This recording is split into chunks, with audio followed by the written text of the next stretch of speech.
Morning everyone, welcome back to Mudita IAS warrior and this is me Mudita. और आज हम करने वाले हैं worksheet number 14।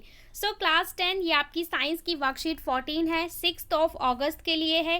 Chemical reaction and equation chapter start हो चुका है, जहाँ पे हमने पढ़ लिया केमिकल रिएक्शन क्या होती हैं, केमिकल चेंज, फिजिकल चेंज क्या होते हैं, और हमने लास्ट क्लास में पढ़ा था balance chemical equation. Balance chemical equation के लिए आपको एक स्पेशल वीडियो भी दी थी, ABCD मेथड। अगर आपने नहीं देखा है तो प्लीज़ उसे देख लें, जिससे कभी भी बैलेंस करने में आपको कोई प्रॉब्लम ना हो। आज हमारा टॉपिक है types of chemical reaction. Okay, यहाँ पे आपको बहुत ही ब्रीफ में पढ़ाया जा रहा है, बहुत ही शॉर्ट में पढ़ाया जा रहा है। तो आपको डिटेल में अगर वीडियो चाहिए, अच्छे से समझना है, तो आप जाइए, PKD साइंस की प्लेलिस्ट है, वहाँ पे पूरा चैप्टर डिटेल में समझाया गया है, तो वहाँ से अच्छे से समझ लीजिए। चलिए, टाइप्स ऑफ केमिकल रिएक्शन में हमारी फर्स्ट जो रिएक्शन होती है, दिस इज कॉम्बिनेशन रिएक्शन। जैसे कि इसके नाम से क्लियर है, कॉम्बिनेशन से आप क्या समझते हो, यू कैन कंबाइन 2 और मोर थिंग्स। जब भी आप 2 या 2 से ज़्यादा चीज़ों को कंबाइन करके भैया रिएक्शन करते हो, तो उसको क्या बोलते हैं, कॉम्बिनेशन रिएक्शन। ओके, कॉम्बिनेशन में आपका ये तो क्लियर है, रिएक्टेंट, ये जो हमारे होते हैं ये हमारे रिएक्टेंट होते हैं, जो यहाँ पे बनता है वो हमारा प्रोडक्ट होता है। तो कॉम्बिनेशन रिएक्शन में आपके पास रिएक्टेंट 2 हो सकते हैं, 3 हो सकते हैं, 4 हो सकते हैं, ठीक है। जितने भी आप रिएक्टेंट लो, आपके मल्टीपल रिएक्टेंट से सिंगल प्रोडक्ट बने, तो वो हमारा क्या होता है, कॉम्बिनेशन रिएक्शन। कॉम्बिनेशन का जब भी नाम आए तो आप इसको ब्रेक कर लो और इसको ऐसे समझो, कंबाइन, ठीक है। कंबाइन, जहाँ पे 2 को कंबाइन कर दें, ठीक है। एक है ये A और एक है B, दोनों को कंबाइन कर दिया तो कौन सी रिएक्शन हो गई, कॉम्बिनेशन। अब कोई बोले कि भैया मुझे इसकी डेफिनेशन याद करनी पड़ रही है, तो इसकी डेफिनेशन बताइए, याद करने की ज़रूरत है। इसकी डेफिनेशन आप खुद लिख सकते हो, when 2 or more reactants combine to form a single product are called combination reaction। इतना लिख दो और यहाँ पे एक एग्जाम्पल दे दो, this is more than enough। Okay, second type है हमारी डिकम्पोजिशन रिएक्शन। अब डिकम्पोजिशन जो होती है वो कॉम्बिनेशन की उल्टी होती है, इसको बोलते हैं कॉम्बिनेशन की बहन है, ठीक है, लेकिन इसकी उल्टी है। जो ये करता है इसका अपोजिट है ये। समटाइम हम डिकम्पोजिशन को बोलते हैं रिवर्स ऑफ कॉम्बिनेशन। ओके, उल्टा कैसे होता है, देखिए, डिकम्पोजिशन का मतलब होता है कि आपके पास जो रिएक्टेंट है, सिंगल रिएक्टेंट ब्रेक इनटू 2 और मोर प्रोडक्ट। हमारा जो रिएक्टेंट है, एक रिएक्टेंट वो एक से ज़्यादा प्रोडक्ट्स में फॉर्म होता है, तो हमारा क्या होता है, डिकम्पोजिशन रिएक्शन।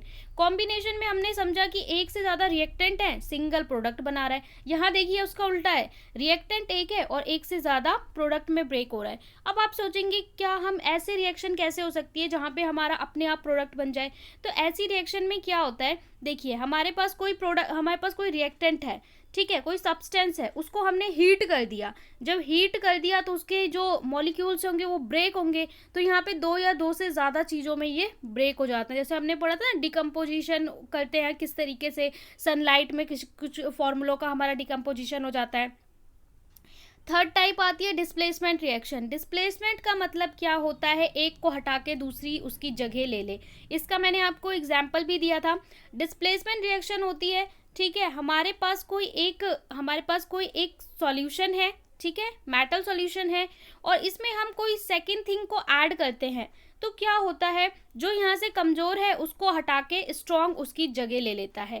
कोई मेटल सॉल्यूशन हमने लिया, ठीक है, कोई मेटल का हमने सॉल्यूशन लिया यहाँ पे, और उसके अंदर एक दूसरा मेटल को, दूसरे सब्सटेंस को ऐड किया, तो मेटल सॉल्यूशन में अब क्या हुआ कि यहाँ पे जो वीक होगा ना, जो कमज़ोर होगा, उसको हटा के ये स्ट्रॉन्ग वाला उसकी जगह ले लेगा।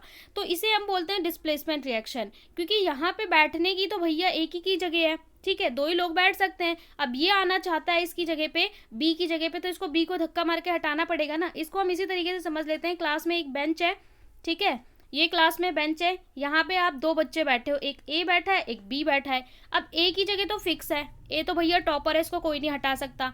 जो बी है ना, अब बी वाले की जगह पे कोई और, यहाँ पे सी है, ये आके बैठना चाहता है, तो वो बी से, अगर ये सी वाला आएगा, बी से बोलेगा भाई उठ जा तू, बी वाला उठेगा नहीं। तो जैसे ही ये आएगा, अगर ये सी वाला स्ट्रांग है तो इसको धक्का मार के ये हट जाएगा, यहाँ पे बैठ जाएगा सी।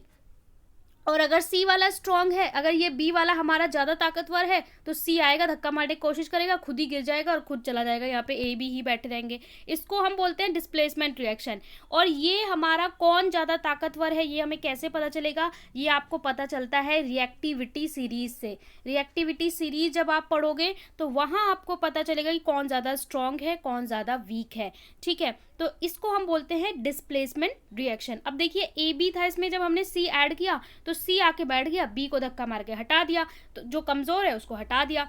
इसके बाद है double displacement reaction. Double displacement reaction में क्या होता है, यहाँ पे यही चीज होगी लेकिन डबल तरीके से होगी। यहाँ पे हमारे पास एक सॉल्यूशन समझ लीजिए ए बी है, एक सॉल्यूशन सी डी है। मेरे पास ये बीकर है, टेस्ट ट्यूब है, एक सॉल्यूशन ये है, एक सॉल्यूशन ये है। अब हमने इन दोनों को मिक्स कर दिया। जब मिक्स कर दिया तो क्या हुआ, इनके आयन एक्सचेंज हो गए। इसका जो पार्टनर था वो इसके पास चला गया, इसका पार्टनर इसके पास चला गया। ध्यान से समझिए, दोनों के पार्टनर एक्सचेंज हो गए, ठीक है। ए के साथ कौन था, बी, तो ए के साथ पहुंच गया डी। यहाँ पे देखो रिएक्टेंट में ए के साथ बी था और प्रोडक्ट में ए के साथ डी पहुंच गया, इसने इसका पार्टनर ले लिया। और बी के साथ सी, ठीक है, इसने इसका पार्टनर ले लिया। दोनों के पार्टनर एक्सचेंज हो जाए, मतलब आयन एक्सचेंज हो जाए, इसका कीवर्ड होता है आयन एक्सचेंज। दोनों का आयन एक्सचेंज हो जाए, दोनों का पार्टनर एक्सचेंज हो जाए, तब हमारी डबल डिस्प्लेसमेंट रिएक्शन हो जाती है, ठीक है। डिस्प्लेसमेंट में एक ताकतवर धक्का मार के निकालेगा, डबल डिस्प्लेसमेंट में दोनों का पार्टनर चेंज होगा, तो क्या हो जाएगा, डबल डिस्प्लेसमेंट रिएक्शन हो जाएगा। इसके बाद हमारी अगली टाइप आती है, देखिए यहाँ पे आपको डेफिनेशन नहीं लिख के दिए, बस एग्जाम्पल शॉर्ट में बताया हुआ है, तो डेफिनेशन आप खुद लिख सकते हो। यहाँ पे आप लिखोगे कि किसी केमिकल रिएक्शन में जब आयन एक्सचेंज होंगे, म्यूचुअल आयन एक्सचेंज होंगे, वहां पे आपका डबल डिस्प्लेसमेंट। अब रिडॉक्स रिएक्शन क्या होती है, तो देखिए जैसे इसके नाम से क्लियर है, ऐसी रिएक्शन जहां पे रिडक्शन एंड ऑक्सीडेशन दोनों साइमल्टेनियसली होंगे, वहां पे रिडॉक्स रिएक्शन होगी। Redox reaction when oxidation and reduction both taken place, दोनों एक साथ होगा साइमल्टेनियसली, तो redox, reduction oxidation, okay, redox reaction इसको कहते हैं। अब इसमें पहले आपको समझना होगा ऑक्सीडेशन का मतलब क्या होता है और रिडक्शन का मतलब क्या होता है। तो देखो ऑक्सीडेशन का क्या मतलब होता है, ऑक्सीडेशन का मतलब होता है जब ऑक्सीजन ऐड हो रही है, एडिशन ऑफ ऑक्सीजन, हम बोलते हैं ना मैग्नीशियम का ऑक्साइड बना लिया Mg+O2, तो यहाँ पे ऑक्सीडेशन मतलब Mg के साथ आपका क्या लग जा रहा है, O लग जा रहा है, ऑक्सीजन आ जा रहा है। किसी भी चीज का ऑक्साइड बनेगा मतलब उसमें ऑक्सीजन ऐड हो रही है, A के साथ O ऐड हो रहा है, तो हम इसको क्या बोलते हैं, AO बन गया। यानी जब भी ऑक्सीजन ऐड होगी तो हम उसे क्या बोलेंगे, ऑक्सीडेशन बोलेंगे। और इसको हम एक और तरीके से बोल सकते हैं कि हमारा क्या हो रहा है कि H+ आयन वहां से हट रहा है, ठीक है, हमारी रिएक्शन से H+ आयन हट रहा है। तो आप सिंपल से याद रखिए कि जब भी ऑक्सीजन ऐड होगी तो आपका ऑक्सीडेशन होगा। रिडक्शन के लिए आपका क्या होता है, रिडक्शन मतलब होता है कि ऑक्सीजन का रिमूवल हो रहा है, ऑक्सीजन हट रही है, ठीक है। जब भी ऑक्सीजन ऐड होगी तो ऑक्सीडेशन है, और जब ऑक्सीजन हमारी हटेगी तब हमारा क्या हो जाएगा, रिडक्शन हो जाएगा। तो ये हो गई आपकी। नेक्स्ट देख लेते हैं, हमारे जो पिकेडियंस हैं, क्लास 10 का मैंने जो बैच बनाया पिकेडियंस, उन सब ने ये सारा चीज़ पहले ही पढ़ रखा है, तो उनका एक तरह से ये रिवीजन चल रहा होगा, ठीक है। मोस्ट ऑफ द स्टूडेंट्स इसे बहुत अच्छे से पढ़ चुके हैं। आप लोग कमेंट में ज़रूर बताना कितने पिकेडियंस ने इस वीडियो को देखा है। This is one type of chemical reaction, combination में यहाँ पे आपको लिख के दे दिया है, in which reaction two or more reactant combine to form a new product, ठीक है। चलिए डेफिनेशन दे दी आपको। इसके बाद यहाँ पे एग्जाम्पल दे दिया है आपको, कुछ एग्जाम्पल दिए कॉम्बिनेशन की, बस कॉम्बिनेशन की डेफिनेशन एग्जाम्पल दे दी और बाकी बोला आप खुद लिख लीजिए सबकी डेफिनेशन। बर्निंग ऑफ कोल, जब कोल को जलाते हैं तो कॉम्बिनेशन है, क्यों, क्योंकि जब भी आप कोयले को जलाओगे, कोयला क्या है, कार्बन का फॉर्म है, उसके अंदर क्या ऐड होती है, किसी भी चीज़ को बर्न करने की बात करता है ना, उसमें ऑक्सीजन ऐड होती है, CO2 बनाता है। फॉर्मेशन ऑफ वाटर, वाटर का फॉर्मेशन हो रहा है H2+O2, ये भी क्या है, कॉम्बिनेशन रिएक्शन है। Synthesis of food by plant combination, ठीक है, कार्बन डाइऑक्साइड एंड वाटर। इसके बाद rusting of iron by combining contact of air and moisture. तो ये आपको कुछ एग्जांपल्स दे रखे हैं कॉम्बिनेशन के। नेक्स्ट है हमारा एक्सोथर्मिक रिएक्शन। मैंने आपको कहा था कि एक्सोथर्मिक आपको अलग से पढ़ना होता है, exothermic and endothermic reaction important होती है। साथ में precipitate reaction is also important, यहाँ पे दिया नहीं है but precipitate is also important, ये मैंने आपको पढ़ाते वक्त बताया था। तो एक्सोथर्मिक की अगर हम बात करें those reaction in which heat is evolve, ऐसी रिएक्शन जहाँ पे हीट इवॉल्व होती है, they are known as exothermic reaction. Burning of natural gas, जब भी नेचुरल गैस यानी सीएनजी का फुल फॉर्म आप लोग को पता होगा, compressed natural gas. Natural gas को जो सिलेंडर में जब हम कंप्रेस्ड करके भरते हैं तो उसे हम सीएनजी बोलते हैं। रेस्पिरेशन किसका एग्जाम्पल है? एक्सोथर्मिक रिएक्शन का, जहां पे भी हीट इवॉल्व होगी, हीट निकलेगी, वो हमारी एक्सोथर्मिक रिएक्शन होगी। जैसे कि और भी यहाँ पे बोल रखा है burning of coal, CH4+O2। CH4 क्या होता है? मीथेन होता है। बच्चे बोलते हैं फॉर्मूले कैसे याद होंगे, उनका स्टेट कैसे याद होगा। देखिए, जब भी आप कोई भी चीज़ पढ़ते हो, पुरानी चीज़ जो पढ़ी है उसको तुरंत याद कर लिया करो, धीरे धीरे आपके जो मेमोरी है उसमें कलेक्शन होता जाएगा। आप CH4 पढ़ रहे हैं तो उसे CH4 मत पढ़ो, आपको याद आना चाहिए कि ये मीथेन होता है, ठीक है। तो मीथेन को जब भी हम मीथेन में ऑक्सीजन डाल रहे हैं, इसका मतलब क्या है? मीथेन को बर्न कर रहे हैं, मीथेन गैस है ना, उसको जला रहे हैं। तो CO2 H2O और हीट निकल रही है। जब भी हीट निकलती है किसी भी रिएक्शन से तो वो एक्सोथर्मिक हो जाती है। एक्सोथर्मिक मतलब थर्म का मतलब होता है हीट। थर्म कहीं पे भी थर्मल आ गया, थर्म आ गया तो मतलब है हीट। इसके अलावा यहाँ पे ग्लूकोज है, C6H12O6, जैसे ही आया आपको पता चलना चाहिए ग्लूकोज का फॉर्मूला है। इसमें ऑक्सीजन डाल रहे हैं, मतलब ये किसका है? रेस्पिरेशन वाले लाइफ प्रोसेस में बहुत अच्छे से समझाया था। रेस्पिरेशन का मतलब ही होता है कि ब्रेक डाउन ऑफ ग्लूकोज। जब भी आप ब्रीद करते हो तो ऑक्सीजन आपकी बॉडी में एंटर होता है, ठीक है, केमिस्ट्री में बायो ला दिया तो ऑक्सीजन आपकी बॉडी में एंटर होता है और वो बनाता है CO2 H2O हीट, ठीक है, जो आपको एनर्जी देता है। You may have here that solution of slaked lime. आपने स्लेक्ड लाइम के बारे में ज़रूर सुना होगा, और सुना नहीं है तो सुनना चाहिए, जिसको हम CaOH2, इसको स्लेक्ड लाइम बोलते हैं, या फिर दूसरा नाम इसका कैल्शियम हाइड्रोक्साइड भी है। कि कहीं आपने स्लेक्ड लाइम के नाम से इसको पहचान लिया, कहीं पे लिखा है कैल्शियम हाइड्रोक्साइड, तो आप बोलो कि ये कौन सी चीज़ है। देखिए, कैल्शियम और OH का मतलब क्या होता है? हाइड्रोक्साइड। तो कैल्शियम हाइड्रोक्साइड या फिर स्लेक्ड लाइम से हम ज़्यादा पुकारते हैं इसको। Apply on the wall for selling house after 2-3 days. आप जब घर में पेंट करते हो तो कैल्शियम हाइड्रोक्साइड को लगाते हो, ठीक है, सीलिंग पे। 2-3 days the walls start shining. 2-3 दिन बाद जब ये सूख जाता है पूरा कंप्लीटली तो दीवारें शाइन करने लगती है, बोलते हैं ना दीवारें बोल उठेंगी, ऐड आता है। This shiny finish due to formation of calcium carbonate. ये क्यों होता है? क्योंकि देखो, जो आपका CaOH है, कैल्शियम हाइड्रोक्साइड, ये आपका क्या है? स्लेक्ड लाइम है। जब ये एयर में रहेगा तो यहाँ पे क्या? CO2 कार्बन डाइऑक्साइड भी इस पे आएगी, और ये क्या बना लेगा?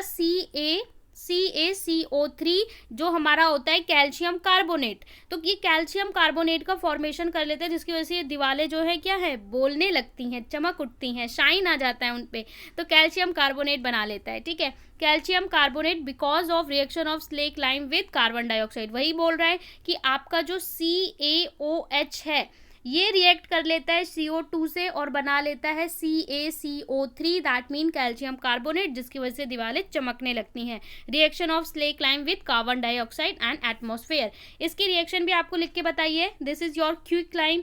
देखिए, ये एग्जामिनर का फेवरेट क्वेश्चन होता है, वो आपसे पूछेगा CaO को क्या बोलते हैं, तो यू नो दैट इसे हम क्विक लाइम बोलते हैं। कैल्शियम हाइड्रोक्साइड को हम स्लेक लाइम बोलते हैं। और मैंने याद करने का तरीका भी बताया था, जो छोटा फॉर्मूला होता है क्विक छोटा, और क्विक CaO, जो छोटा फॉर्मूला है, कई बार बच्चे इसमें और इसमें कंफ्यूज आते हैं, क्विक कौन था, स्लेक कौन सा था। तो जो छोटा फॉर्मूला है वो क्विक लाइम है, और जो बड़ा है वो स्लेक्ड लाइम है, ठीक है। और कैल्शियम कार्बोनेट का तो अलग से आपको पता ही है नेम। तो इस तरीके से होता है, ठीक है, कि आप CaO में जब पानी मिलाते हो तो ये स्लेक लाइम बनता है। इसको आपने लगा दिया दीवार पे, अब दीवार पे ये लगाया है, अब इसके साथ मिलेगा CO2 कार्बन डाइऑक्साइड हवा से, ये बना लेगा कैल्शियम कार्बोनेट और वाटर वेपर। कैल्शियम कार्बोनेट की वजह से आपकी दीवारें चमकेंगी, और जो वाटर वेपर था H2O वो इवेपोरेट हो जाएगा, ठीक है। अब देखिए, अब आपको लेटेस्ट प्रैक्टिस में दिया है, यहाँ पे प्यारे से 2 बच्चे पढ़ाई कर रहे हैं, इस तरीके से आप भी घर में पढ़ाई करते रहिए। लेटेस्ट प्रैक्टिस नाउ में आपको आज बहुत ही सिंपल क्वेश्चन दिए हैं। Quick lime and slaked lime are, यहाँ पे आपको चूज करना है कि यहाँ पे quick lime and slake lime. तो देखिए, क्वेश्चन आपको कैसे सेलेक्ट करना है। क्विक लाइम, पहले क्विक लाइम का फॉर्मूला होना चाहिए, उसके बाद स्लेक लाइम का फॉर्मूला होना चाहिए। तो क्विक लाइम क्या होता है भैया? क्विक लाइम मतलब छोटा सा, क्विक लाइम मतलब CaO, पहले लिख लो CaO, और स्लेक लाइम क्या होता है? CaOH2। तो देखो, क्विक लाइम CaO, यहाँ पे पहले पे गलत, पहले पे CaO है लेकिन यहाँ पे कैल्शियम कार्बोनेट है, तो यहाँ पे है CaO और CaOH2, तो यानी कि इसका कौन सा आंसर हो जाएगा, C हो जाएगा। समझ गए। दूसरा है after white wash wall shine due to, दीवारें क्यों चमक उठती हैं, क्यों, क्या बन जाता है उसमें, कैल्शियम ऑक्साइड, जी नहीं, कैल्शियम हाइड्रोक्साइड, जी नहीं, कैल्शियम कार्बोनेट, हाँ जी, CaCO3 बन जाता है। इसके बाद put the sign on reaction which is not an exothermic reaction, इसमें से जो एक्सोथर्मिक नहीं है उसको बताना है। तो रेस्पिरेशन तो हमारा एक्सोथर्मिक है, उसके बाद रेस्पिरेशन एक्सोथर्मिक है, हीट निकलती है। बर्निंग ऑफ कैंडल, कैंडल जलाते हो तो भी हीट निकलती है, अमाउंट से मैटर नहीं करता ज़्यादा या कम, तो ये भी आपकी हो गई। Dipping of peace of iron in water, ये आपको बोल रहा है कि आपने पानी का ग्लास है भैया, ठीक है, वाटर है, इसमें क्या किया, पीस ऑफ आयरन, यहाँ पे एक लोहे का टुकड़ा डाल दिया, लोहे का टुकड़ा पानी में डाल दिया तो भाई वो ऑक्साइड बनाएगा, लेकिन वहाँ पे कोई हीट नहीं निकल रही है। Dipping a piece of iron in water, तो यहाँ पे एक्सोथर्मिक कौन सी नहीं है, सो सी, ये वाली नहीं है। Which one of following is not an example of combination, कौन सा कॉम्बिनेशन का एग्जाम्पल नहीं है, तो वाटर फॉर्मेशन H2 + O2, दो चीज मिलके एक बना रहे हैं तो ये तो है। इसके बाद AgNO3 और NaCl, silver nitride plus sodium chloride, तो आपका बना रहा है क्या, सिल्वर क्लोराइड और सोडियम नाइट्राइड। तो यहाँ पे देखिए ये आपका नहीं है, और Mg + O2 तो हमारा फेवरेट कॉम्बिनेशन रिएक्शन है, तो ये दोनों तो है और ये नहीं है। सो आपका इस क्वेश्चन के लिए पूछा है कौन सा एक्सोथर्मिक नहीं है, तो बी वाला एक्सोथर्मिक नहीं है। एक बार दोबारा से बता देती हूँ, इसमें बी वाला नहीं है, इसका आंसर सी है, इसका सी है और इसका भी सी है, तो सी सी सी एंड बी, ठीक है, ये हो गए आपके आंसर्स। और जब भी आप कोई भी रिएक्शन देखें, केमिकल रिएक्शन क्लास 10, तो आपको अनबैलेंस नहीं छोड़नी, तुरंत देखो अरे ये रिएक्शन तो बैलेंस नहीं है, फटाफट से कॉपी में उठाओ और बैलेंस करने लग जाओ।